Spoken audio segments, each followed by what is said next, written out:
Hey there, what's up? How you guys doing? Welcome back to our channel. And this is the seventh video of our exciting series build JARVIS in real life. And from now onwards, we're going to work on creating some specific function for our virtual assistant.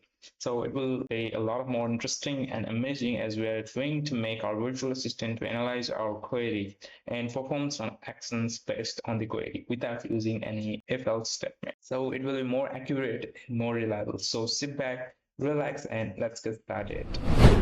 All right, so this was the code that we have done previously in our older video. So what I thought is instead of creating multiple agents like function agent that will handle all the function related tasks and then some other agents for different tasks, why don't we just create an agent that will handle or that will combine all of the agent? I mean, which will act like as a public agent and will function all the tasks like a Jarvis and will use that. It will reduce our time and instead of calling multiple function agent, it will just call only one file, which will increase the accuracy and the speed of our Jarvis. Right. So what I'm planning is instead of making it a function agent, why don't we just convert it to a Jarvis again so that it will act like there's a Jarvis in. We're going to modify the JSON a bit so we can perform a lot of tasks. And we're going to make it accurate and we're going to make it to analyze the user query and perform or take some actions or call some functions based on the user query. So uh, for that, we need to modify this messages dictionary a bit, right? So let me just remove this messages dictionary from this function agent, and I need to create a new messages dictionary. So I have already created a one in models.messages.py, and you can see a messages dicts that contain all the prompt. All right. So here, what I have done is I have told my LLM that you are a Jarvis agent that understand user query and perform some functions based on the question. I mean query. So here I have added this query analysis in the JSON file. I have modified the JSON files. We will use this while opening and closing any type of application. And then we have function name and other thing I've seen. Okay, so let me tell you how we are going to do that.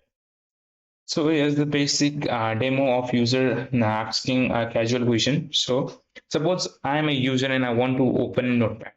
So I'll say Jarvis open Notepad, or I'll tell it in different one. Jarvis, I feel like writing something. Can you open Notepad like that? Then it will analyze my query, and based on the analysis, it will return me this type of JSON. So what we're going to do, we're going to access this function name. So we are going to check what type of function is being called by our virtual assistant by analyzing our query, and then we will run that block of code. So let me scroll down, and here I have given some functions, predefined functions. So it will use desktop automation for any sort of tasks that are related to opening, closing, and searching the way. And for image generation, any type of image generation, suppose I say JARVIS create an image of a dog, then in the function name there will be generate images in this function name. Here right now it is extra information, but whenever I say generate image, then it will be replaced by this generate image. And similarly, whenever I say send an email, compose an email, then it will replace the function name with send email. Okay, so that's the thing. So now let me go on this function agent, and first of all, let me import the messages from models dot messages import messages. All right. So after doing so, we need to modify this code a bit. First of all, let me remove this thing. Okay, so we are going to use parsed JSON. So first of all, let me create a variable function name where we'll store the function name that is inside this response JSON. So here, let me write a response, this variable dot get function load as name. We are going to retrieve this function name from the JSON. So let me copy its name as it is, just write over here. And if the function name is there, we're going to retrieve the function name. If the function is not there, I mean function name is not there, then we're going to write none. We're going to return none. All right. After that, let us set up a simple if-else statement. So if let me see. Okay, so there's a function name called desktop automation for handling all the desktop automation tasks. So desktop automation in function name.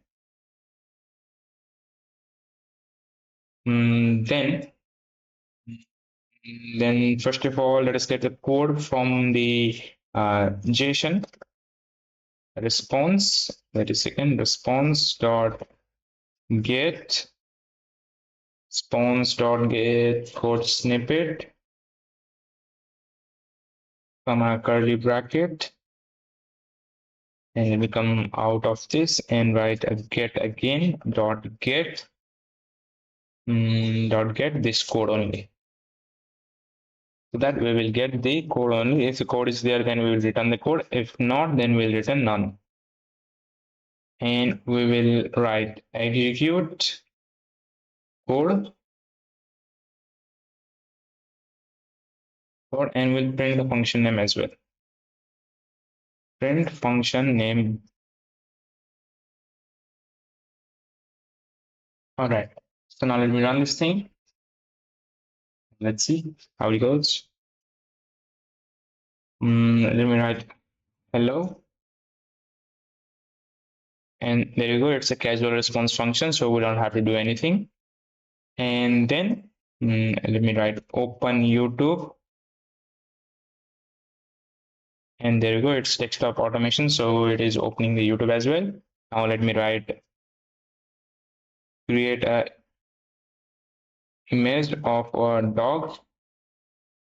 There you go. Generate image function has been called, and compose and send a mail to my boss. There you go. Send email function has been called like that. So now after doing so, we'll create a variable response. AI response. A response will be response dot get. Let me see where the response is stored. Okay, so we got the response like this. Got response, and the response will be there, but let me write none if it is not there by default. And then let me come outside of this loop and write print in the format is string AI and then AI response. All right.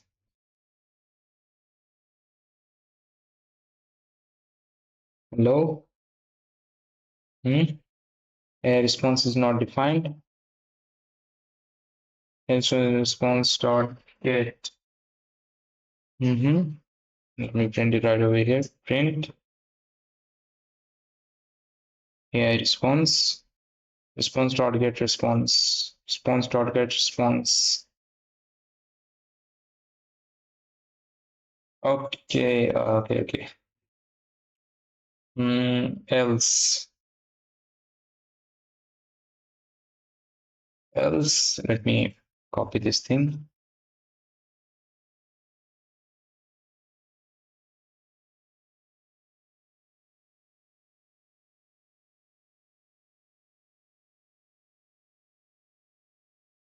All right, casual response here. Nice to meet you. How can I help you today? What's up? Open MS Paint. Wait, let me use a different prompt. I want to draw something. So can you open specific application in my laptop? Oh, it is opening Adobe Photoshop.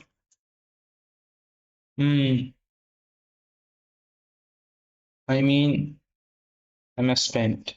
Let's see. All right, there you go. It is working absolutely fine, and I have open MS Paint for you. Okay, thanks. By the way, what's your name?